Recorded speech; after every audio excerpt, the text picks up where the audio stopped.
আসসালামু আলাইকুম সম্মানিত হাঁস চাষি ভাইরা সবাই যারা দেখতেছিলেন, এটা হচ্ছে আপনার একটা হাউস করা হাঁসের খামার।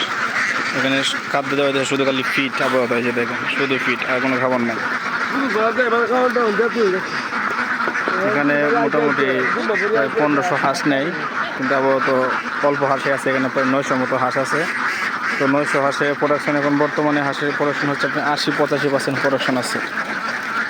তো এখন বর্তমানে ডিম বাজারজাত করতে গেলে একটু সমস্যা, ডিমটা একটু সস্তা। তো সমস্যা নেই, ইনশাল্লাহ ঠিক হয়ে যাবে। আর 10-15 দিন পরে আবার 14 টাকা 15 টাকা পার পিস হয়। এই যে এক্সট্রা হাউস থাকার পরেও আলাদা বুল দেওয়ার পরে পানি দিতে হয় হাঁসের, কারণ হচ্ছে সব হাঁসি উপরে গিয়ে পানি খাইতেছে না, কারণ খাদ্যটা থাকে পাশেই। ঠিক আছে, যে এরকম পাশে খাদ্য থাকে, তো খাদ্য খায় তারপরে এদিকে পানি দেওয়া লাগে আলাদা বলে। হাউজে পানি আছে, যে হাউজে অনেক পানি, এখানে গোসল করার পর তারপরে এক্সট্রা পানি দিতে হয় আর কি হাঁসের।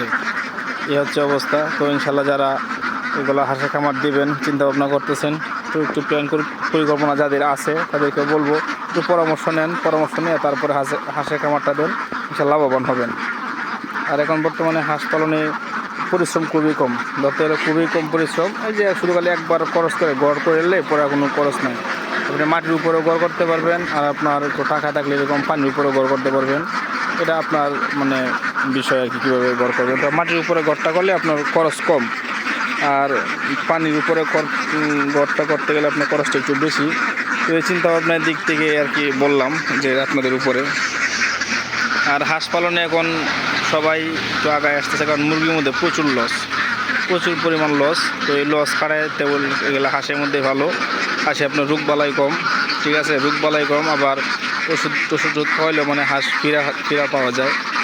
যত গেলে এখন খরচটা কমেই। তো ইনশাল্লাহ যারা নতুন উদ্যোক্তা আছেন হাঁসে যোগ দিতে পারেন।